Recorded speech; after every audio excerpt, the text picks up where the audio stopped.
our job hasn't changed at all. Like we can keep getting better every day, and we can keep moving towards the goals we have, or we cannot. And the ranking doesn't really affect that. But I do know that it means something. I think it means something to people, and we actually care. We care about our fans, and we care about this community, and we care about this school and how it's represented. And so for all those reasons, it's really fun, and it's really rewarding, it's really great. But in terms of like in the trenches for us, we have the same job, you know. What do you think it was that like really helped push you guys from the edge to be able to get that ranking? Yeah, you have to ask someone smarter than me on that. I think we have a really solid resume. I think you know, but it's a byproduct, right? That's a byproduct a little bit of what these guys have tried to do all season long. And you know, if for some reason the voters don't rank us next week, it doesn't really change our job, right? Our job is to get better every day and come play. So I don't know exactly. You know, I would love to say that the sports writers are really attracted by my incredible wit and humor, but I don't think that's why they ranked us 23. I think it's because we have a good team and because the guys have played really well. Have you tried to tell your guys maybe to block out the distractions more this week, or? No, I mean, I don't. You know, I mean, you know, there's a reason why you guys get so bored with me, because we're a broken record, because we say the same thing, preach the same thing every single day. And what's great is that our guys are regurgitating it now too. And so, yeah, I mean, you know, there's all kinds of distractions. Senior night's a distraction. The end of the season is a distraction. You know, all the pressures that come with finishing your season. You know, we're getting closer to the end of the season. I hope we're not too close. And so there's all kind of distractions, but there's always distractions. I mean, we've had distractions all season long. And, you know, we talk about the things that veterans do for you, and we've talked about this a lot. They don't make every shot, they don't make every right decision, they don't jump higher or run faster, but they do have experience in handling situations. And so, you know, I trust that these guys will do the same thing here. How strange is it to be this deep in the season and yet playing a conference opponent for the first time? It's a little different, right? But we've been watching them. They're good. I mean, they're really good. They're really scary. They're the 15th longest team in the country, and they've won big games on the road this season. They can really shoot it. They're really physical in the post, ducking in and transition off ball screens, and that's been a problem for us in the past. It's something that's really concerning. So it's you know, it is a little different that we haven't played them, but it doesn't change the magnitude of the game. What are you expecting as far as the atmosphere in these games coming up this week at home? I think it'll be great. I think I do. I think there's some. I'm really grateful that people have been able to see these guys.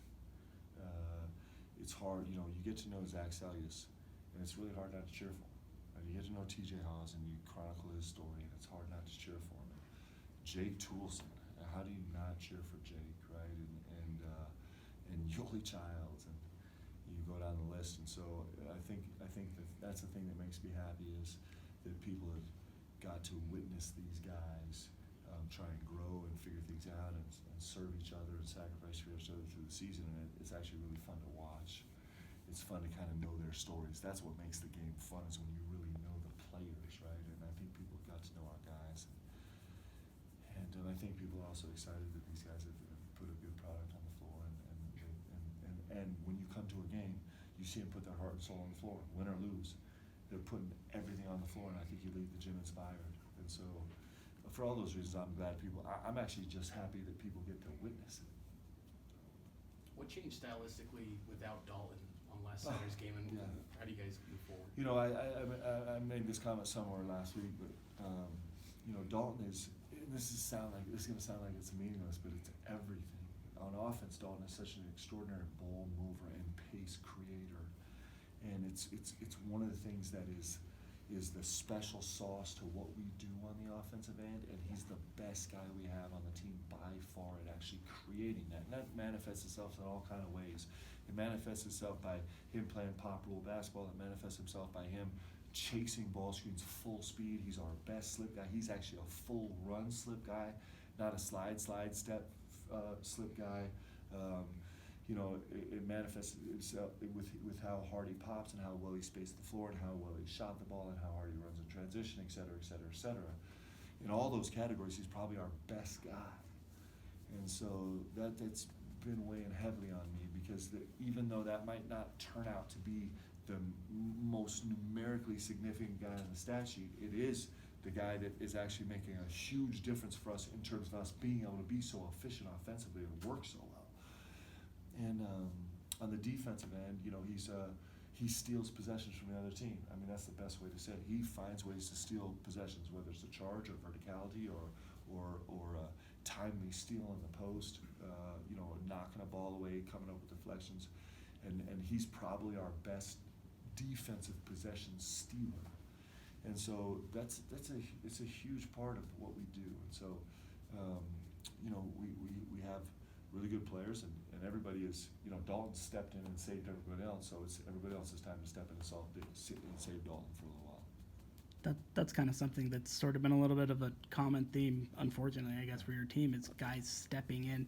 Do you feel like they've responded, kind of answered the bell really well, just in so many different injuries with so many different players? So far, yes, 100%. I think, we talk about that, ringing the bell.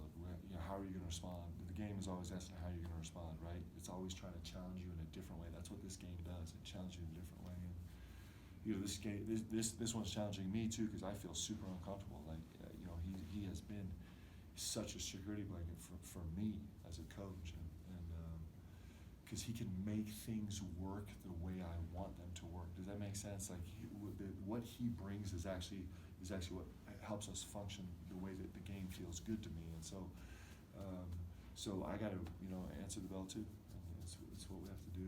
And hopefully we're gonna have to answer the bell 20 more times before the season's over, because that's what happens if you're a good team and you make a stretch run, is you keep having to make adjustments. What's the timetable for Dalton and his return from Dalton? I don't know.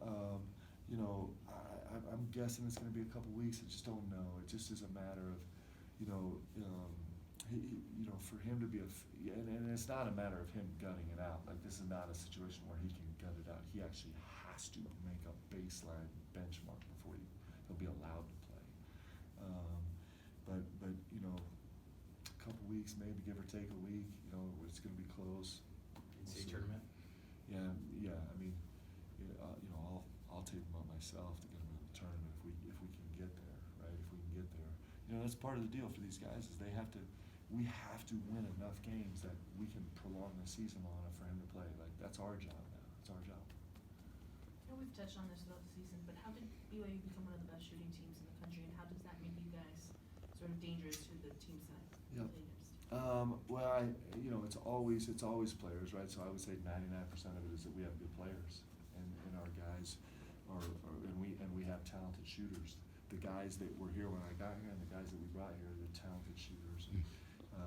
And then I think it's during the course of the summer, I'm a believer actually. I am a huge subscriber to Angela Duckworth's research on deliberate practice, and I think it's real, and our guys embrace that wholeheartedly this summer. So that took really good shooters, and it helped kind of.